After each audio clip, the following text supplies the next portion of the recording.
World news के sponsor हैं स्वागत, अदरक, लहसुन और मसाले 100% प्योर एंड हाइजीनिक। अस्सलाम वालेकुम, आदाब। मैं हूं खलील फरहाद और आप देख रहे हैं वर्ल्ड न्यूज़। शुरुआत करते हैं हेडलाइंस से। यहूदी आबादकारों का फिर मकबूजा कुद्दुस के इलाके शेख जराह में रहने वाले मुसलमानों पर हमला। इजरायली सिक्योरिटी फोर्स ने की इंतहा पसंद यहूदी आबादकारों की मदद। कई फलस्तीनी जख्मी और कई हुए गिरफ्तार।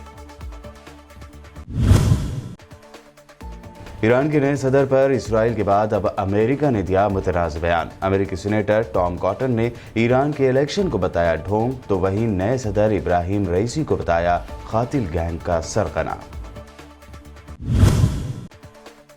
अमेरिका में वैक्सीनेशन को लेकर आई चौंकाने वाली जानकारी। अमेरिकी नौजवान कोरोना की वैक्सीन लेने से कर रहे हैं परहेज। नौजवान वैक्सीन को लेकर हैं बेयकीनी का शिकार।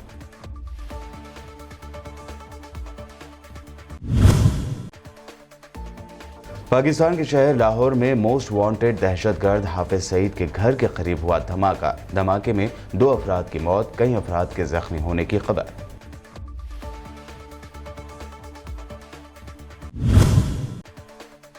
मध्य प्रदेश ने एक दिन में करीब 17 लाख वैक्सीन लगवाने का दावा किया, तो वहीं अगले दिन 5000 वैक्सीन भी नहीं लगवाई। कांग्रेस लीडरों ने उठाए सवाल, कहा किसको बेवकूफ बनाने की जा रही है कोशिश। और यूपी के फॉर्मर सीएम अखिलेश यादव ने यूपी के अगले इलेक्शन में कांग्रेस और बीएसपी दोनों से नहीं बनाएंगे अलायंस। कहा बड़ी पार्टियों के साथ अलायंस का तजुर्बा नहीं रहा अच्छा, छोटी पार्टियों के साथ मिलकर लड़ेंगे चुनाव। यहूदी आबादकारों ने एक बार फिर मकबूजा कुद्दुस के इलाके शेख जर्राह में रहने वाले मुसलमानों पर हमला किया है। फलस्तीनी ज़राए का कहना है कि कुद्दुस की सिहयोनी हुकूमत की पार्लियामेंट कैंसेट के इंतहा पसंद मेंबर बासलैल समोत्रेश ने शेख जर्राह के इलाके के रिहायशी आला कुर्द के घर पर हमला करके सिहयोनी आबादकारों को फलस्तीनियों के घरों पर हमला करने की तरगीब दिलाई। याद रहे कि पीर के रोज़ भी सिहयोनी फौजियों ने शेख जर्राह के इलाके पर हमला किया था और इस इलाके के रहने वालों, ख़ास तौर से नौजवानों को अपने हमलों का निशाना बनाया और कई फ़लस्तीनियों को ज़ख्मी करने के अलावा मुतअद्दिद नौजवानों को अगवा भी कर लिया। दूसरी जानिब गुर्ब अर्दन के शहर बीता पर भी इसराइल के फौजियों के हमले में 20 फ़लस्तीनी ज़ख्मी हुए। फ़लस्तीनियों पर यहूदी आबादकारों की जानिब से किए जा रहे हमलों के दौरान इसराइली फ़ोर्स यहूदी इंतहा पसंदों को सिक्योरिटी देती नजर आई।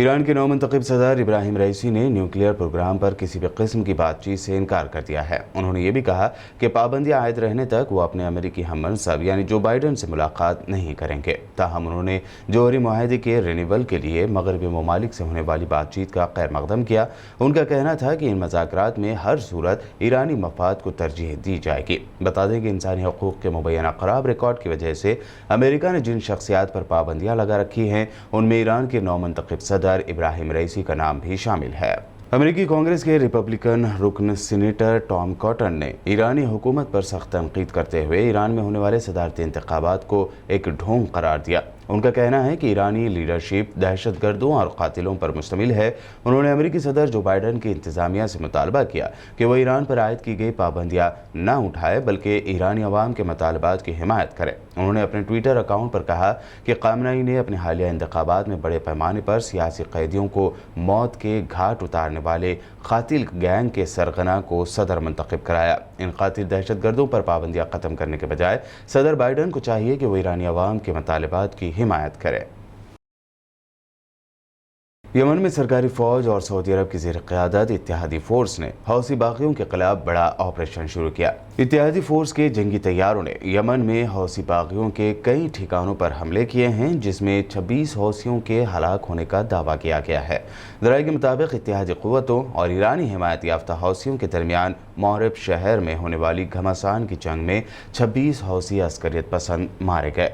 फौज से मुंसलिक 3rd रीजनल मीडिया सेंटर की जानिब से जारी करदा एक बयान के मुताबिक हौसियों ने मौरब शहर के मगरबी कस्बे सारवा कस्बे में फौज के ज़ेर कंट्रोल ठिकानों पर हमले किए। अमेरिका के centre for disease control and prevention यानी CDC के पब्लिश होने वाली एक रिपोर्ट के मुताबिक नौजवान अमेरिकी कम तादाद में कोरोना वायरस की वैक्सीन हासिल कर रहे हैं। एक रिपोर्ट के मुताबिक 22 मई तक 18 से 29 बरस के महज 38% यानी 38% अफराद ने वैक्सीन की सिर्फ एक डोज ली थी, जबकि 65 बरस से ज़्यादा अफराद में ये तादाद 80% है। रिपोर्ट में इस बात का भी इंकशाफ हुआ कि 19 अप्रैल से लेकर जब तमाम बालिग अफराद को वैक्सीन मिलना शुरू हुई, 22 मई के दौरान हर हफ्ते 18 से 29 बरस के अफराद के वैक्सीन हासिल करने की शरह 3.6 से कम होकर 1.7% हो चुकी है। एक और रिसर्च में ये पता लगा है कि इनमें से तकरीबन आधे लोग या तो वैक्सीन लेने के बारे में बेयकीनी का शिकार हैं या वो वैक्सीन सिरे से लेना ही नहीं चाहते। फिलिपाइन के सदर रोड्रिगो डोटरेटे ने वार्निंग दी है कि वैक्सीन लगवाने से इनकार करने वालों को जेल भेजा जा सकता है। फिलिपाइन मुल्क में कोरोना वायरस की नई अक़साम की रोकथाम के लिए सख्त इक़दामात किए जा रहे हैं। फिलिपाइनी सदर का कहना था कि ये इमरजेंसी की सूरत हाल है और अगर वैक्सीन लगवाने से इनकार किया गया तो ऐसे लोगों को अरेस्ट किया जाएगा। फिलिपाइन के सदर ने देहात के सरबराहान को इनकार करने वाले अफराद की लिस्ट तैयार करने का भी हुक्म दिया है। तुर्की में सदर रजब तैयब एर्दोगान के लॉकडाउन के ख़त्म करने के ऐलान के साथ ही रशियन टूरिस्टों के अलावा दीगर कंट्रीज़ के सयाहों की बड़ी तादाद तुर्की पहुंची। टूरिस्टों की बड़े पैमाने पर तुर्की आमद के साथ ही तुर्की अपनी खोई हुई पोजीशन हासिल करने जा रहा है। पाबंदियों में नरमी के बाद तुर्की में टूरिज़्म डिपार्टमेंट फिर से उरूज की जानिब गामज़न है। रूस से सयाहों के खुसूसी परवाज़ तुर्की पहुँचने पर सयाहती सरगर्मियों में गहमा गहमी आ गई है। रूस ने गुज़िश्ता हफ्ते तुर्की पर आयद सफरी पाबंदियाँ ख़त्म कर दी थी, जिसके बाद रूसी सयाह तुर्की पहुंचना शुरू हो गए। इस साल रूस से करीब 15 लाख टूरिस्टों की तुर्की आमद मुतवक्किल है। यूरोपीय यूनियन ने म्यांमार में आम शहरियों पर कार्रवाइयां करने के जवाब में म्यांमार की फौजी हुकूमत पर नई पाबंदियां लगाई हैं। इस 27 रुकनी ब्लॉक ने म्यांमार के 8 आला ओहदेदारों पर सफरी पाबंदियां लगाते हुए 4 नीम फौजी इक़्तिसादी इदारों के खिलाफ भी कार्रवाई की है। फौज के कंट्रोल वाली कंपनियों पर पाबंदियां लगाने का मकसद फौजी हुकूमत को फाइनेंशियल तौर से नुकसान पहुंचाना है। अंदाजों के मुताबिक म्यांमार में फौजी बगावत के बाद से 860 से ज़ायद अफराद हलाक हो चुके हैं, जबकि 4,500 से ज़ायद जेलों में हैं। पाकिस्तान के शहर लाहौर में मोस्ट वांटेड दहशतगर्द हाफिज सईद के घर के करीब धमाका हुआ है। इस धमाके में शुरुआती इत्तलात के मुताबिक 20 अफराद के जख्मी होने की खबर है। मज़ीद तफसीलात के मुताबिक जोहर टाउन के अकबर चौक में यह धमाका हुआ। धमाका होते ही मौके पर सिक्योरिटी एजेंसियां पहुंच गई। मुकामी लोगों ने बताया कि जिस घर के बाहर धमाका हुआ वहां मुश्तबा अफराद आते जाते रहते थे। हालांकि अभी तक इस बात की तस्दीक नहीं हुई है कि धमाके के वक्त हाफिज सईद घर में था या नहीं। वर्ल्ड न्यूज़ में वक्त हुआ है एक शॉर्ट ब्रेक का। ब्रेक के बाद जल्द लौटेंगे और देखेंगे अहम नेशनल न्यूज़।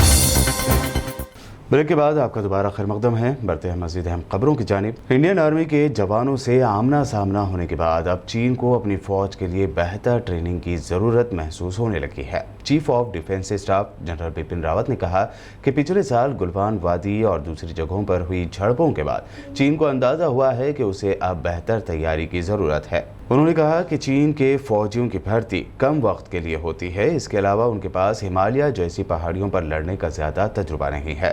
LAC पर चीन की पीपल्स लिबरेशन आर्मी की ताज़ा सरगर्मियों के बारे में बातचीत करते हुए जनरल रावत ने कहा कि 2020 के मई और जून के महीनों में गुलवान और दूसरे इलाकों में हुई पुरतशद्दुद झड़प के बाद चीन ने सरहद पर अपनी तैनाती में तब्दीली की है।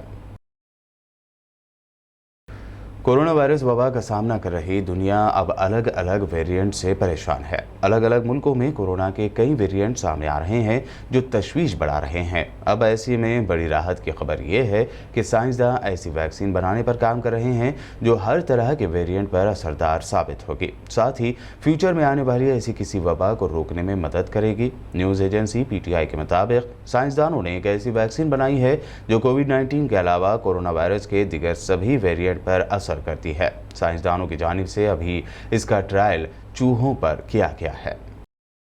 सोशल मीडिया प्लेटफॉर्म ट्विटर पर आज मध्य प्रदेश में वैक्सीनेशन के फिगर यानी आदाद शुमार पर कांग्रेस लीडरों ने सवाल उठाए हैं। बता दें कि मध्य प्रदेश की बीजेपी हुकूमत की जानिब से ये बताया गया था कि पीर को एक दिन में रियासत में करीब 17 लाख वैक्सीन डोज दी गई है। इस पर कांग्रेस लीडर जयराम रमेश ने ट्वीट करते हुए 3 दिनों का मध्य प्रदेश वैक्सीनेशन ट्रेंड लिखा, जिसके मुताबिक 20 जून को 692, 21 जून को 16,93,000 तो वहीं 22 जून को 4,842 अफराद को वैक्सीन देने की बात कही गई है। जयराम रमेश ने आगे लिखा कि किस को बेवकूफ़ बनाने की कोशिश की जा रही है। वहीं फॉर्मर सेंट्रल मिनिस्टर और कांग्रेस लीडर पी चिदम्बरम ने भी ट्वीट करते हुए मध्य प्रदेश बीजेपी हुकूमत के इन नंबर्स को गलत बताया है। पी चिदम्बरम ने एक न्यूज़पेपर कटिंग शेयर करते हुए लिखा कि मध्य प्रदेश, कर्नाटका और हरियाणा के संडे को हुए वैक्सीनेशन के नंबर्स को देखिए। बीजेपी हुकूमत टोपी से खरगोश को निकाल रही है। प्योर मैजिक डे बताते हुए आगे लिखा कि आइंदा 5 दिनों के लिए गुजरात और यूपी के नंबर्स भी देख लीजिए। कांग्रेस और आम आदमी पार्टी के लीडरों के इल्जामात पर सेंट्रल हेल्थ मिनिस्टर हर्षवर्धन ने सफाई देने की कोशिश की है। उन्होंने ट्वीट करते हुए लिखा कि दिल्ली की आवाम को गुमराही की वैक्सीन ना लगाएं और न ही मन के कैलकुलेटर से अंदाजा करें।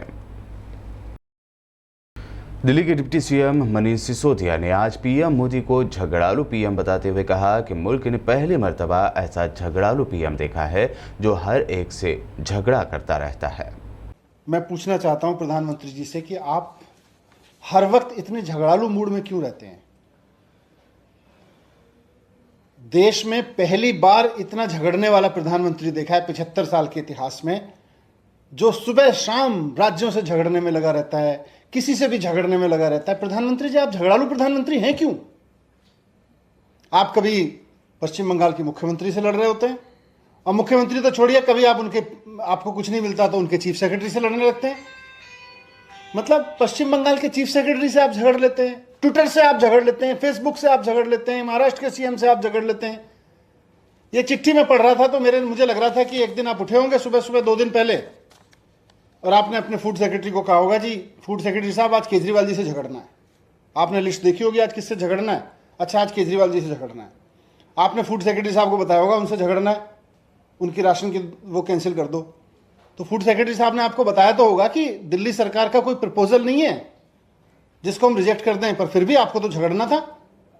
आपने कुछ बहाने ढूंढ लिए कि इस वजह से नहीं झगड़ सकते, उस वजह से नहीं झगड़, इस वजह से राशन नहीं दे सकते गरीब लोगों को, उस तरह से नहीं दे सकते। आपने उनसे चिट्ठी लिखवा दी। समाजवादी पार्टी यानी एसपी के सरबराह अखिलेश यादव ने दावा किया है कि उत्तर प्रदेश असेंबली इलेक्शन में बीजेपी को हार का सामना करना पड़ेगा। उन्होंने कहा कि यूपी की जनता तब्दीली चाहती है। बातचीत के दौरान अखिलेश यादव ने यूपी इलेक्शन के लिए मायावती की बहुजन समाज पार्टी के साथ अलायंस से इनकार किया और कहा कि हम छोटी पार्टियों के साथ मिलकर चुनाव लड़ेंगे। बीएसपी और कांग्रेस का जिक्र किए बगैर अखिलेश यादव ने कहा कि बड़ी पार्टियों के साथ मेरा तजुर्बा अच्छा नहीं रहा, हम उनके साथ कोई अलायंस नहीं बनाएंगे।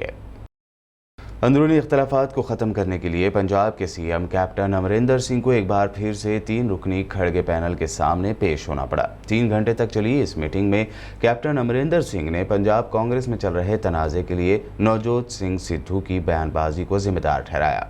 एक मीडिया रिपोर्ट के मुताबिक कैप्टन अमरिंदर सिंह ने कहा कि तमाम फसाद की जड़ नवजोत सिंह सिद्धू ही है। कैप्टन अमरिंदर सिंह ने कहा कि सिद्धू के साथ उन्होंने कई बार इख्तलाफात ख़त्म करने की कोशिश की, लेकिन वो खुद ही तमाम दरवाजे बंद करने पर आमादा हैं। पार्टी ज़राए का कहना है कि कैप्टन अमरिंदर सिंह ने यह भी कहा कि इन हालात में सिद्धू को कोई भी ओहदा नहीं दिया जा सकता। दूसरी जानिब पंजाब कांग्रेस के इंचार्ज हरीश रावत ने कहा कि नवजोत सिंह सिद्धू अपने स्टाइल में बैटिंग कर रहे हैं, उन्होंने पार्टी के खिलाफ ऐसा कुछ भी नहीं किया है। हरीश रावत ने पंजाब कांग्रेस में बड़े रद्दोबदल के भी इशारे दिए हैं। एलोपैथी के खिलाफ कंट्रोवर्शियल रिमार्क पास करने के मामले में रामदेव ने सुप्रीम कोर्ट का दरवाज़ा खटखटाया है। एलोपैथी के खिलाफ मुबैना बयान के लिए मुख्तलिफ रियासतों में उनके खिलाफ दर्ज कई FIR को लेकर ये दरख्वास्त दाखिल की गई है। इस दरख्वास्त में इन FIR पर कार्रवाई पर रोक लगाने की मांग की गई है। रामदेव ने अपनी दरख्वास्त में इंडियन मेडिकल एसोसिएशन की पटना और रायपुर ब्रांच की जानिब से दर्ज FIR पर रोक लगाने और उन्हें दिल्ली ट्रांसफ़र करने की मांग की है। बता दें कि रामदेव ने एलोपैथी को कोविड के खिलाफ गैर असरदार बताया था, जिसके बाद उनके खिलाफ अलग अलग जगह शिकायतें दर्ज कराई गई थीं। और अब आखिर में हेडलाइंस पर एक और नजर। यहूदी आबादकारों का फिर मकबूजा कुद्दुस के इलाके शेख जराह में रहने वाले मुसलमानों पर हमला। इजरायली सिक्योरिटी फोर्स ने की इंतहा पसंद यहूदी आबादकारों की मदद। कई फलस्तीनी जख्मी और कई हुए गिरफ्तार। ईरान के नए सदर पर इसराइल के बाद अब अमेरिका ने दिया मुतनाज़ बयान। अमेरिकी सीनेटर टॉम कॉटन ने ईरान के इलेक्शन को बताया ढोंग, तो वहीं नए सदर इब्राहिम रईसी को बताया कातिल गैंग का सरगना। अमेरिका में वैक्सीनेशन को लेकर आई चौंकाने वाली जानकारी। अमेरिकी नौजवान कोरोना की वैक्सीन लेने से कर रहे हैं परहेज। नौजवान वैक्सीन को लेकर हैं बेयकीनी का शिकार।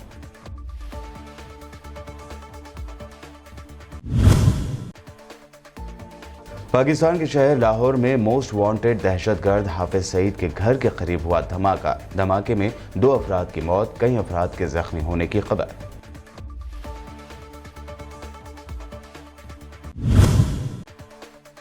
मध्य प्रदेश ने एक दिन में करीब 17 लाख वैक्सीन लगवाने का दावा किया, तो वहीं अगले दिन 5000 वैक्सीन भी नहीं लगवाई। कांग्रेस लीडरों ने उठाए सवाल, कहा किसको बेवकूफ बनाने की जा रही है कोशिश। और यूपी के फॉर्मर सीएम अखिलेश यादव ने यूपी के अगले इलेक्शन में कांग्रेस और बीएसपी दोनों से नहीं बनाएंगे अलायंस। कहा बड़ी पार्टियों के साथ अलायंस का तजुर्बा नहीं रहा अच्छा, छोटी पार्टियों के साथ मिलकर लड़ेंगे चुनाव। वर्ल्ड न्यूज़ में ये थी अब तक की अहम नेशनल और इंटरनेशनल न्यूज़। हमारे चैनल को सब्सक्राइब, लाइक और हमारे वीडियोस को शेयर ज़रूर करें। मज़ीद अपडेट्स के लिए देखते रहिए BBN चैनल।